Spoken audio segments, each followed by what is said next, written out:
पिछले एपिसोड में हमने देखा था कि वांग अपने साथियों के साथ एक दूसरे वर्ल्ड के अंदर आ गया होता है, जहां आने के बाद उसे काफी सारे फॉर्मेशन दिखाई देते हैं और ये फॉर्मेशन ऐसे थे कि इससे बच के ही वांग को यहाँ से आगे बढ़ना पड़ेगा। वो ऐसे फॉर्मेशन को नहीं छोड़ सकता क्योंकि ऐसे फॉर्मेशन एक जगह नहीं बल्कि इस वर्ल्ड के चारों तरफ लगे होते हैं। इसलिए वांग वहां पर आने के बाद काफी ज्यादा हैरान रहता है कि आखिर ये किस तरह का वर्ल्ड है। तो वहीं वहां पर वो रेड कपड़े वाला मास्टर भी आ चुका था, जो पहले से यहाँ पर आ गया होता है और वो काफी टाइम से वांग का पीछा कर रहा था ताकि आगे चल के वो उसकी पावर का इस्तेमाल कर सके। जिसके बाद यहाँ से ये एपिसोड शुरू होता है। तो इस एपिसोड की शुरुआत में वो जो सोल होता है वांग से कह रहा होता है, मास्टर मैंने आगे कुछ रास्ता देखा है, ऐसा लग रहा है कि हमसे पहले यहाँ से कोई आगे बढ़ा था जिसने रास्ते में आने वाले सारे फॉर्मेशन को तोड़ दिया है। तो क्यों ना हम उसी रास्ते का इस्तेमाल करें, उस रास्ते का इस्तेमाल करते हुए हम यहाँ से आगे बढ़ जाएंगे, हमारी तो फॉर्मेशन को तोड़ने की मेहनत बच जाएगी। इसलिए वांग भी अब उसी रास्ते से आगे बढ़ना शुरू कर देता है ताकि देख सके कि आखिर यहाँ पर मुझसे पहले कौन आगे जा चुका है। लेकिन थोड़ी दूर आने के बाद वांग जैसे ही एक जगह पर कदम रखने वाला होता है, उससे ऐसा महसूस होता है कि जरूर इस जगह के नीचे कोई चीज छुपी हुई है जो कि सामने से तो नहीं दिखाई दे रही है, लेकिन अगर मैं अपनी पावर का इस्तेमाल करूँ तो मैं उस चीज को देख पाऊंगा। और तब जो वहां पर अपनी वो पावर का इस्तेमाल करते हुए उस जगह को अच्छे से देखने की कोशिश करता है, तो उसे पता चलता है कि यहाँ पर जो घास है उसके नीचे अजीब से कांटे वाली घास लगी हुई है जो कि काफी ज्यादा खतरनाक है। अगर वांग अनजाने में वहां पर आगे बढ़ गया होता तो वो सारी कांटे वाली घास मिलकर यहाँ पर वांग की जान ले ली होती। ये देखकर वांग समझ जाता है कि ये सोल मुझे यहाँ पर मारने की कोशिश कर रहा था, ये कहते हुए कि आगे कोई खतरा नहीं है। जिसके बाद वो वहां पर उन मॉन्स्टरों को बाहर निकाल देता है और उनकी मदद से वहां पर उस सोल को मार खिला रहा होता है, जहां वो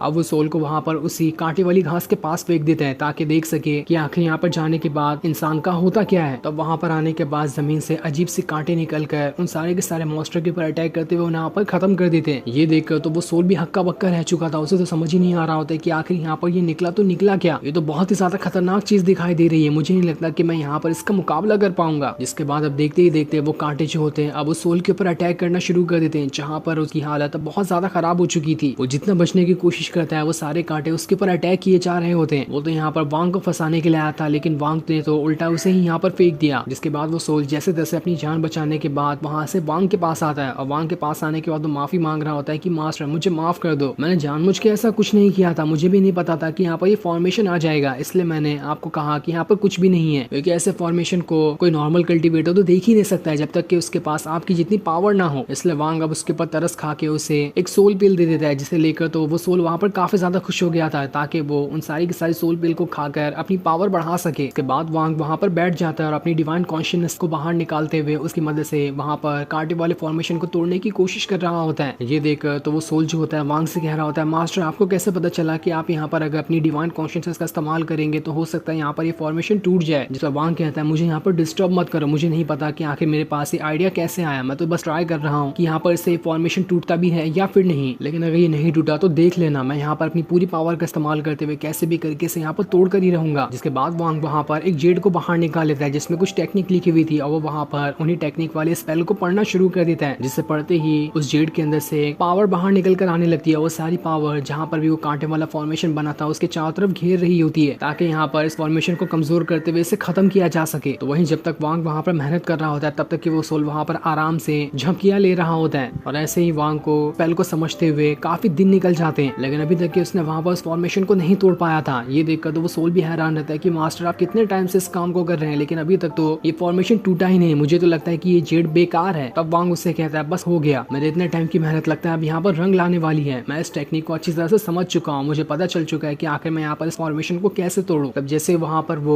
उस जेड वाली टेक्निक का इस्तेमाल करता है, उसे सारी घास के अंदर से अजीब सा रेड कलर का ऑरा बाहर निकलते हुए दिखाई। इसे देखकर उसे समझ आने लगा था कि उसने ये रेड ऑरा पहले भी कहीं पर देखा है और ये रेड ऑरा किसी और का नहीं बल्कि वो लाल कपड़े वाले डीमन लॉर्ड मास्टर जो होता है उसका होता है, जिसका नाम लिंग युन था। और वही तो काफी टाइम से यहाँ पर वांग का पीछा भी कर रहा था, जिस वजह से वांग समझ गया होता है कि यहाँ पर आगे जाने वाला इंसान कोई और नहीं बल्कि लिंग युन ही होगा। इसलिए वांग वहाँ पर कह रहा होता है यहाँ पर जो फॉर्मेशन है वो पहले ही टूट गया होता, लेकिन ये फॉर्मेशन इसलिए नहीं टूट रहा क्योंकि लिंग युन ने इसकी पावर और ज्यादा बढ़ा दी है, इसी वजह से यहाँ पर ये जल्दी फॉर्मेशन नहीं टूट रहा। जिसके बाद वहाँ पर अपनी पावर का इस्तेमाल करते हुए उस सोर्स को ही तोड़ देता है, जिस सोर्स की वजह से वहाँ पर उन सारे के सारे फॉर्मेशन को लिंग युन की पावर मिल रही थी और इस वजह से उस फॉर्मेशन को अब वहाँ पर लिंग युन की पावर मिलना बंद हो जाती है, जिस वजह से वो फॉर्मेशन वहाँ पर धीरे धीरे करते हुए कमजोर होने लगता है। ये सारी चीजें देखकर तो वो सोल भी घबरा रहा था कि आखिर यहाँ पर लिंग युन कैसे आ गया, हमने तो बड़ी मुश्किल से उससे पीछा छुटाया था, अगर वो यहाँ पर आया तो हमें ऐसे नहीं छोड़ेगा। ये सुनकर वांग जो होता है उस सोल से कह रहा होता है, जब तक लिंग युन हमारा पीछे से पीछा करते हुए आ रहा है तब तक हमें घबराने की कोई जरूरत नहीं है, जरूर उसे हमसे कुछ काम होगा, लेकिन अगर वो डायरेक्ट हमारे सामने आ जाता है तब हमारे लिए थोड़ी सी मुश्किल हो सकती है, और अगर ऐसे वो हमारे सामने अचानक से आ गया फाइट करने के लिए, तब हमें उससे डरने की जरूरत है और तो उसके बाद हम जाकर उससे फाइट करेंगे। लेकिन जब तक कि वो हमारा पीछा कर रहा है तब तक हमें डरने की कोई जरूरत नहीं है। हमें ऐसा प्रिटेंड करना है कि हमने उसके बारे में कुछ जाना ही नहीं है। तब वो जो सोल होता है वांग से कह रहा होता है यहाँ पर जब लिंग आ चुका है तो उसी के साथ साथ वो भी मास्टर यहाँ पर आ चुका होगा जिसने आपको उस फॉर्मेशन के नाम पास लेकर आया था, जिस मास्टर का नाम दुआन मोजी था। फिर वांग कहता है हो तो सकता है लेकिन अभी मैं इसके बारे में कुछ भी कंफर्म नहीं हूँ, हमें यहाँ से सबसे पहले आगे बढ़ के जाना चाहिए। दूसरी तरफ हम लिंग को देखते हैं जिससे पता चल चुका था कि वहाँ पर फॉर्मेशन में लगा जो उसका पावर वाला सोर्स था उसे किसी ने खत्म कर दिया है, लेकिन अभी उसे ये कंफर्म नहीं मालूम होता है कि इसे खत्म करने वाला वांग है या फिर कोई और इंसान। उसे लग रहा होता है कि यहाँ पर दुआन मोजी या फिर कोई दूसरा मास्टर भी यहाँ पर आ चुका होगा जिसने वहाँ पर उस फॉर्मेशन के पावर सोर्स को खत्म कर दिया, जिस वजह से वो वहाँ पर बहुत ही ज्यादा गुस्सा हो जाता है और अब वहाँ पर अपने वो सीक्रेट टेक्निक का इस्तेमाल करना शुरू कर देता है ताकि उस इंसान से बदला ले सके जिसने उसके पावर सोर्स को वहाँ पर खत्म किया। दूसरी तरफ हम किसी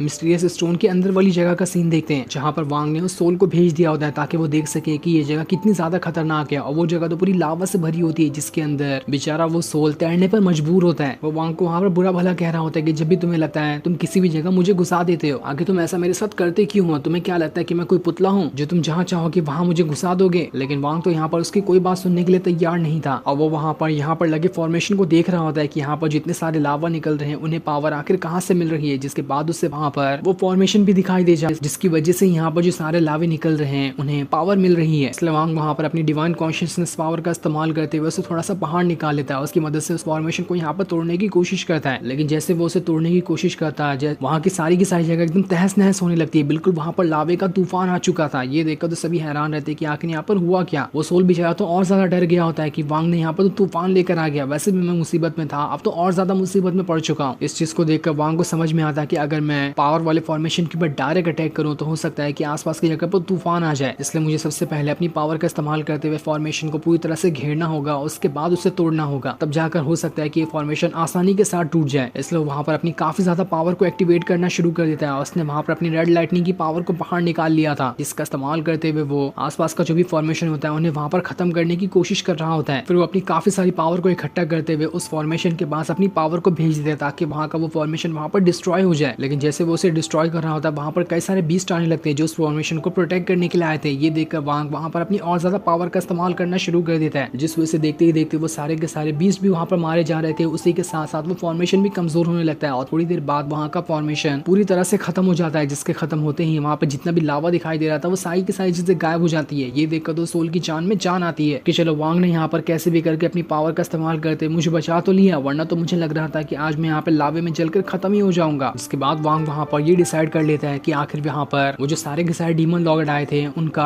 असल इरादा क्या था, वो किस वजह से यहाँ पर आए थे, और उनका जो भी असल इरादा होगा मैं वही करने के लिए तैयार हूँ। क्योंकि मुझे नहीं लगता कि वो सारे के सारे डीमन लॉर्ड किसी फालतू चीज के लिए यहाँ पर आए होंगे, जरूर यहाँ पर ऐसी कोई ना कोई पावरफुल चीज होगी ही। अगर उसे मुझे हासिल करना है तो ऐसे भी जितने वर्ल्ड है उन सभी को मुझे क्लियर करते हुए उसके पास जाना होगा ताकि मैं उस चीज को हासिल कर सकूं। दूसरी तरफ हम दुआन मोजी को देखते हैं जो इसी वर्ल्ड के अंदर आ चुका था जहाँ पर अभी वांग है। वहां आने के बाद वो सोच रहा होता है कि ये वर्ल्ड तो काफी अजीब है लेकिन मेरे पास भी कम पावर नहीं, मैं अपनी पावर का इस्तेमाल करते हुए यहाँ के फॉर्मेशन को आसानी से तोड़ सकता हूँ। जिसके बाद वो वहां से आगे बढ़ने लगता है, लेकिन जैसे वो थोड़ी दूर आता है वो किसी फॉर्मेशन के अंदर पैर रख देता है जिस वजह से वहां का फॉर्मेशन एक्टिवेट होते हुए उसे वहां पर घेर लेता है और फिर ये सीन दिखाते ही ये एपिसोड यहीं पर एंड हो जाता है। Thanks for watching.